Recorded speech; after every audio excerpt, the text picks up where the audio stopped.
dans la vie, passer de notre petit moi à notre grand soi. Qu'est-ce que ça veut dire clairement? Et je crois que si vous regardez autour de vous, et peut-être en vous-même, vous verrez que plus de 80% des gens sont coincés dans leur petit moi. Qu'est-ce que c'est que le petit moi? Eh bien, c'est quand nous ne nous acceptons pas. Quand dans la vie, nous sommes souvent dans la lutte avec des émotions pas toujours agréables et que nous ne sommes pas dans l'acceptation de nous-mêmes.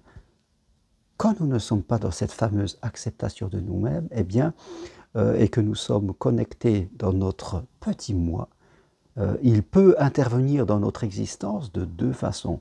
Soit vous avez des personnes qui vont toujours chercher à se mettre en avant, à chercher l'aval des autres, à chercher de la reconnaissance, à chercher de l'amour, à chercher d'exister d'une façon ou d'une autre.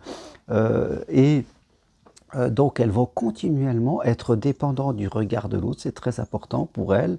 Elles prennent la moindre critique très personnellement et elles sont, je veux dire, très connectées au diplôme, à tout ce qui peut faire en sorte qu'elles vont montrer qu'elles sont différentes, qu'elles ont réussi. Donc nous sommes dans notre petit moi et nous ne sommes pas, je dirais, dans l'harmonie, nous ne sommes pas dans la sérénité.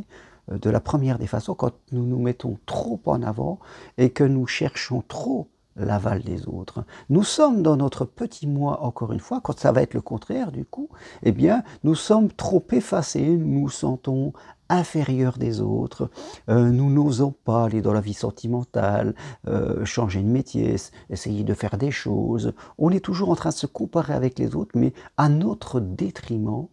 Et fin de compte, nous vivons une vie au rabais dans tous les domaines de vie. Donc, à chaque fois que nous sommes dans notre vie, dans ces comportements, soit de se mettre en avant, soit de vouloir montrer qu'on est différent, et les réseaux sociaux font des dégâts là-dessus, avec des gens qui sont tout le temps en train de se mettre en avant, soit nous sommes trop en retrait, dans ce cas-là, nous devenons invisibles, parce que nous sentons que nous ne sommes pas l'égal des autres. À chaque fois que nous sommes là-dessus, nous sommes tout ce que l'on appelle le petit moi, l'ego, on pourrait dire ça, et nous sommes dans la non-acceptation de nous-mêmes, et nous sommes souvent dans la souffrance. Même si nous avons des résultats et que les autres nous reconnaissent, nous restons toujours dans l'insatisfaction, dans la lutte. Nous portons des masques assez épais, je dois dire, et qui nous font en sorte que nous sommes toujours dans les tourments, quelque part. Donc, comme le disait si bien Carl Gustav Jung, nous devons faire notre seconde naissance pour arriver à notre grand moi.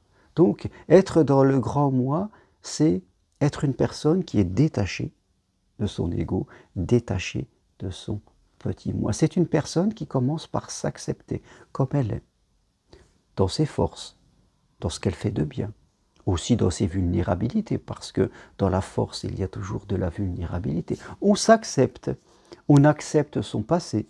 Oui, on a fait des choses de bien, on a fait des choses de moins bien, c'est ainsi. On accepte l'idée que la vie n'est pas toujours facile, qu'il y a des jours de beau temps, des jours gris, des jours maussades, mais que tout change, tout évolue. On ne cherche plus, comme on s'accepte, on ne cherche plus à changer les autres. On ne cherche plus à avoir raison. On a ce détachement, cette tranquillité. On veut simplement être soi-même, ni plus ni moins. Et on se lance dans des choses qui nous ressemblent. On sait que avoir confiance en soi, c'est aussi se tromper.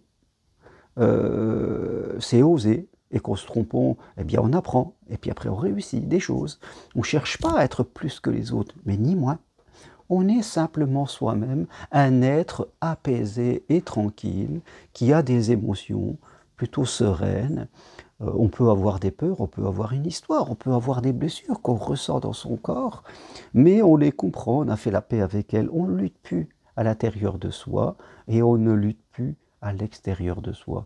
On est serein, on est discret, je dirais, on est humble, on ne cherche plus ni à se mettre en avant complètement, comme quand on est dans le petit moi, dans l'ego, ni à se cacher sous la terre.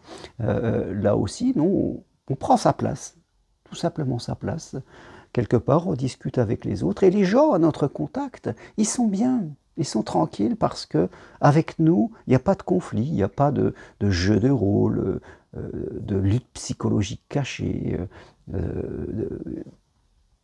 Le fait que l'on s'accepte permet à l'autre de s'accepter aussi, et nous avons des relations beaucoup plus sereines, parce que nous ne sommes pas dépendants de la vie de l'autre. Nous avons des vies sentimentales beaucoup plus riches, et tout est tranquille. On est vraiment dans cette sérénité, et on fait face aux difficultés de la vie, voilà, avec confiance, avec l'idée qu'on va trouver des solutions. Vous voyez, c'est complètement différent d'être dans le petit moi, dans l'ego, qui lui sera toujours dans la lutte, hein, soit pour se mettre en avant, soit pour se cacher, toujours dans les masques, alors que quand on a fait ce transfert, cette nouvelle naissance, eh bien nous sommes dans le grand moi, et là on devient plus tranquille. C'est un grand moi qui ne dit pas qu'il est grand, vous voyez, et c'est parce qu'il ne dit pas qu'il est grand qu'il le devient. Et le petit moi, lui, il est petit parce qu'il dit, il veut dire aux autres qu'il est plus fort, mais en fin de compte, il ne l'est pas, quelque part. Donc, faites le poids de où est-ce que vous en êtes, vous. Hein, imaginez que dans votre chemin d'évolution, il y a je sais pas moi, un chemin de 0 à 10. Alors, tout ce qui est en dessous de 5, ça fait partie du petit moi. Tout ce qui commence au-dessus de 5, eh bien, ça commence à être le grand moi. Et ce qui va vous donner l'indicateur, ce sont vos émotions. C'est-à-dire, face aux autres, si quelqu'un dit quelque chose, est-ce que vous réagissez? Est-ce que vous prenez les choses très personnellement? Est-ce que vous faites beaucoup d'interprétations? Est-ce que vous avez des peurs, des frustrations, des colères encore à l'intérieur de vous? Toutes vos émotions, votre façon de réagir à votre vie, aux autres, va vous donner l'indicateur, comme un tableau de bord de voiture, si vous êtes encore coincé dans le petit moi, ou si vous êtes en chemin vers le grand soi. Quand on est dans le grand soi, toute la vie se simplifie. Quand on est dans le petit moi, toute la vie devient complexe et pas facile à vivre. Voilà ce que je veux vous partager aujourd'hui. Faites ce point à l'intérieur de vous, essayez de vous juger. Le petit moi se cache toujours, il a beaucoup de peur, il se compare beaucoup, et c'est vraiment souffrant, on n'est jamais en paix. Et quand on arrive de l'autre côté, là, le lac devient calme à l'intérieur de nous, et tout paraît serein. Voilà ce que je veux partager avec vous. C'est très important à vous de faire le point. Si vous voulez aller plus loin, on parle de votre situation amoureuse ou de vie professionnelle, prenez rendez-vous avec moi. C'est possible à distance de chez vous. Eh bien, en une séance, parfois, on peut faire beaucoup de choses. Eh bien, investissez sur vous pour faire ce chemin. N'écoutez pas toujours votre petit moi qui vous dit que vous avez besoin de rien et qu'il faut de la sécurité, et restez enfermé dans ce que vous ne connaissez. Ouvrez des fenêtres dans votre cerveau et choisissez de faire ce chemin de Compostelle, mais pour le coup intérieur, pour vraiment évoluer. Voilà, merci à vous. Si vous aimez cette vidéo, appuyez sur j'aime, abonnez-vous à ma chaîne, parlez-en autour de vous. Et quand on est dans le grand soi, eh bien, on apporte de la paix dans le monde, alors que quand on est dans le petit moi, on apporte des tourments autour de nous. Merci, à très bientôt, au revoir.